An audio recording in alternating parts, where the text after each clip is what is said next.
Alrighty, welcome to another episode of Little Philosophies, and I am joined today with Governor candidate Nicholas Wildstar out of California. How are you today, Mr. Wildstar? I'm doing incredible, Topher. Thank you for having me. Yeah, definitely. Thank you for reaching out. I was interested to talk to you really specifically on your campaign and on your, I guess, opposition to Governor Newsom. So can you just talk a little bit more about, I guess, your your platform's core values and just, where they want to take California? Absolutely. Well, one of the main things I would like to do is just restore the freedom of choice here in the state of California. The governor, since this COVID pandemic panic has happened, has pretty much acted outside of his powers that is allowed to him through the United States Constitution. He has been dictatorial in saying what we can and cannot do with our bodies, whether it be us having to wear masks or being in the vicinity of friends and family that we choose to be around. And also with his role in playing the role that he's played in the elections by mandating that the state have mail-in ballots. He's actually on trial right now for that. So we're hoping to get some good news with that as far as the legal aspect goes. But what more so, I guess, is a different dynamic between him and I is I truly am for criminal justice reform, although I'll be running as a Republican. I feel as if our criminal justice system needs to be pretty much turned inside out.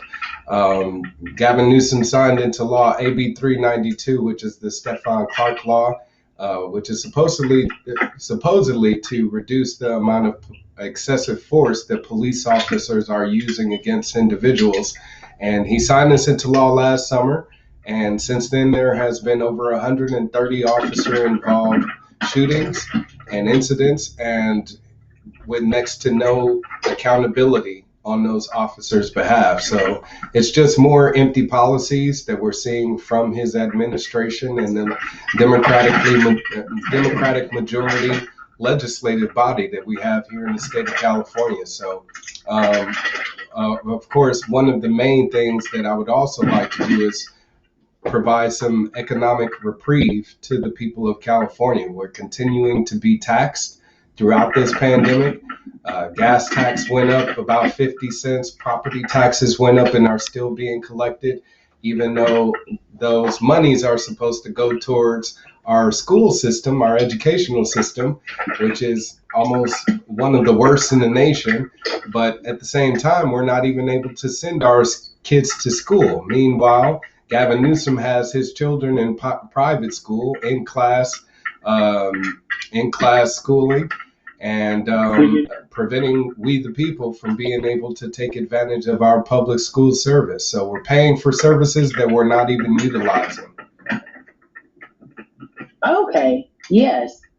And then you also had a response to Ice Cube's, to his statement or his overall, I guess, trying to get into the political arena in whatever way he's doing that. Yes. I mean, as far as him wanting to provide a solution for Black people and step up as a spokesman, I feel it was a bit, he was a bit ill-informed as to monetary policy and how we could go about actually getting some recovery in the Black community for our vote. I mean, this is why he created the contract with Black America, was to basically say that if Black people are going to vote for a candidate, we want something in exchange. But I looked at the contract for Black America, and it has lots of holes having to do with, again, monetary policy and how it would be implemented on an economic level. And he supposedly worked with Donald Trump on creating the Platinum Plan, Donald Trump's Platinum Plan, which is $500 billion influx of money into the Black community. But when our money is being borrowed from a private company like the Federal Reserve, we, the people, all of us, Black, white, and every shade of brown in between, are having to pay taxes on this money that's being borrowed from the Federal Reserve. It's a private company, and why borrow money that we're going to have to pay back later on down the line and pay on interest on as well? So it's very saddening to have someone such as him, again, step up to the plate to speak on behalf of Black America when he's not even qualified to take such a position.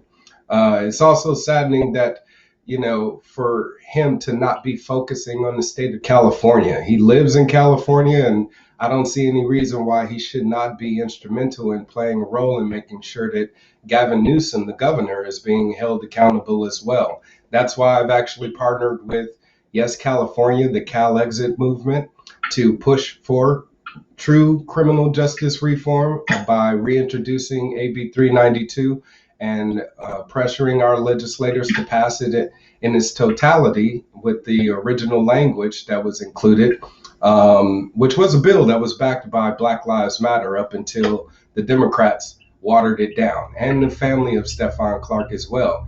They supported the bill all the way up until it got into legislators' hands, and they changed all of the verbiage to pretty much make it non-effective. So I'm working with the Cal Exit Yes California movement to reintroduce these policies, and if it's not accepted by our legislators, we will be pushing to secede from the United States of America. And I think that's a position that every person out there, if they believe that Black lives matter and all lives matter, to make sure that all lives in the state of California are being protected. Mm-hmm. Well, yes, yes. On the side of lives do need to be protected. Is this so? I'm not too. I don't know if politically savvy is the right word, but so is this similar to I guess a few years ago when Texas was in talks of seceding? Correct. Actually, California was the first to push for seceding and to start the secession process and demand in the community. While President Obama was in office. But then Texas pretty much jumped on board with it also. And while Texas may have moved away from, pressuring their politicians and making that demand as a state, California is moving forward with the Yes California movement because it has nearly 300,000 members.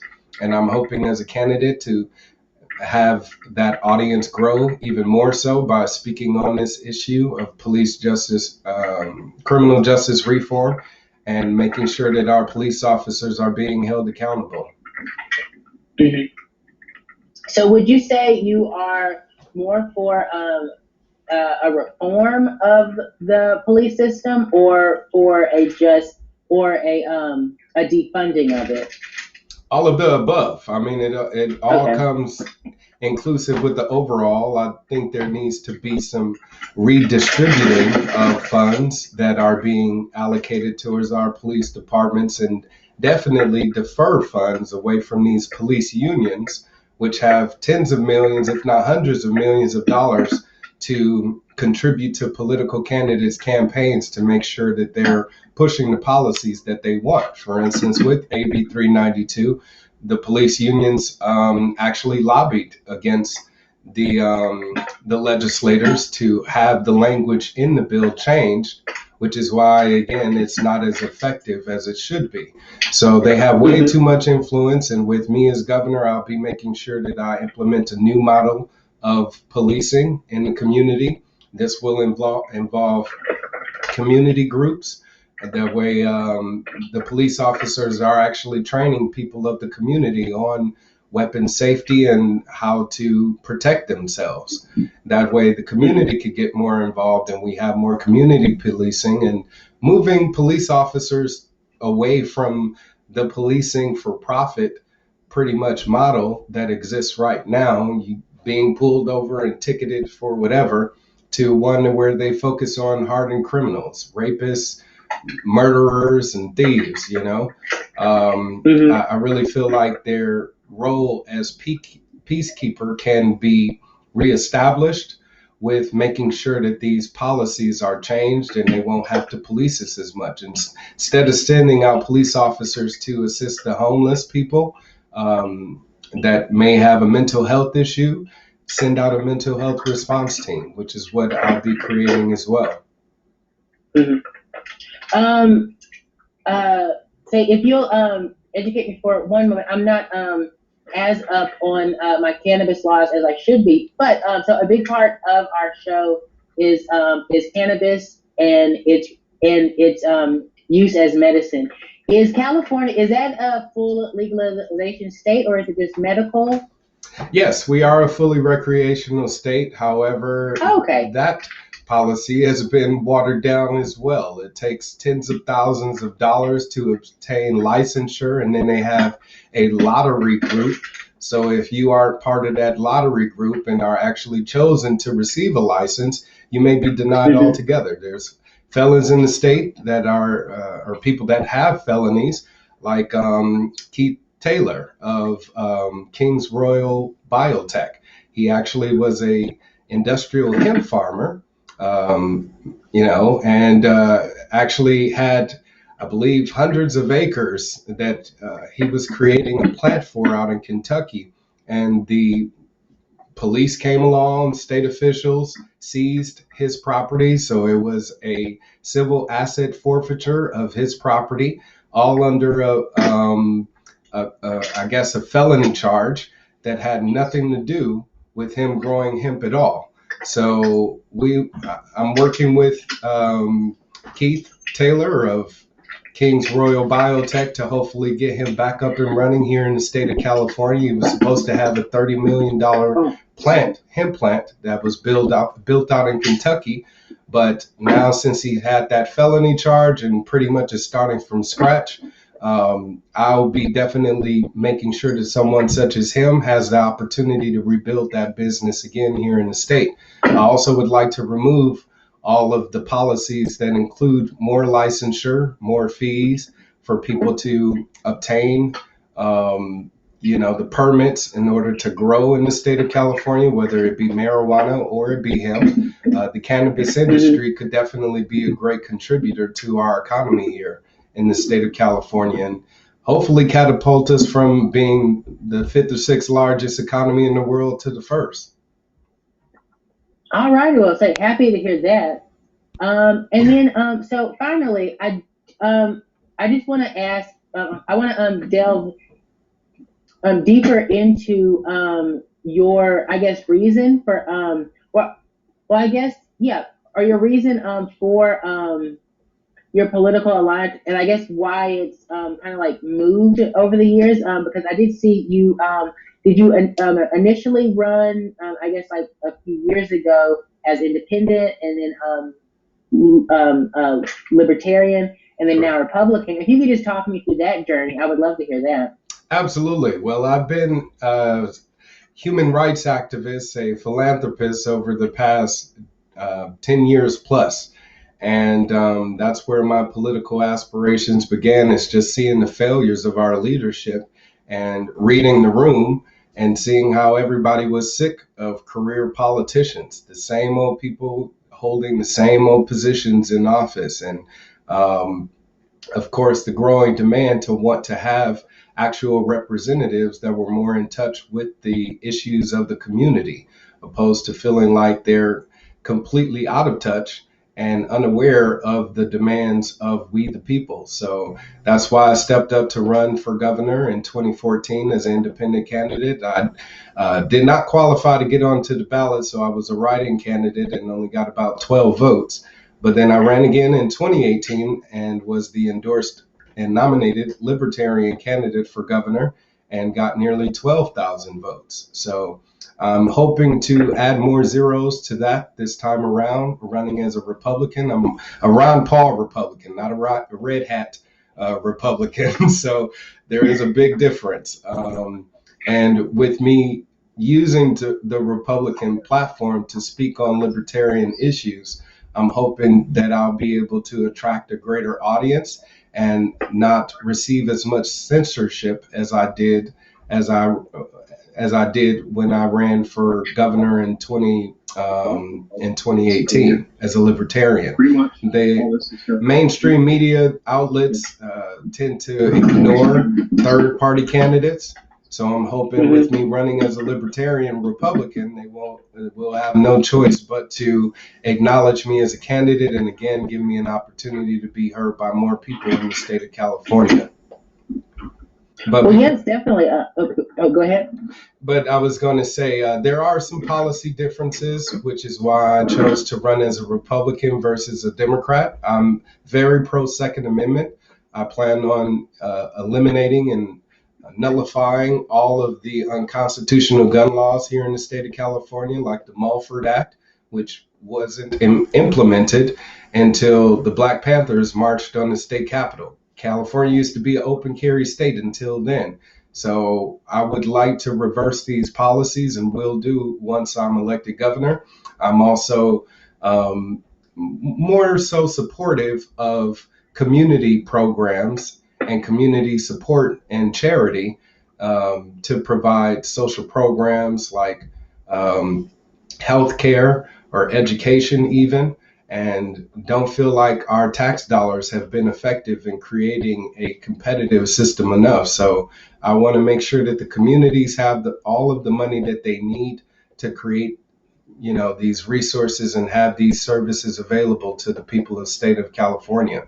But I'm also planning on creating a People's Bank of California, which will allow people of the cannabis industry to be able to do legal banking, since the major banks, won't allow them due to federal regulations, won't allow them to do any banking. You will be able to in the state of California.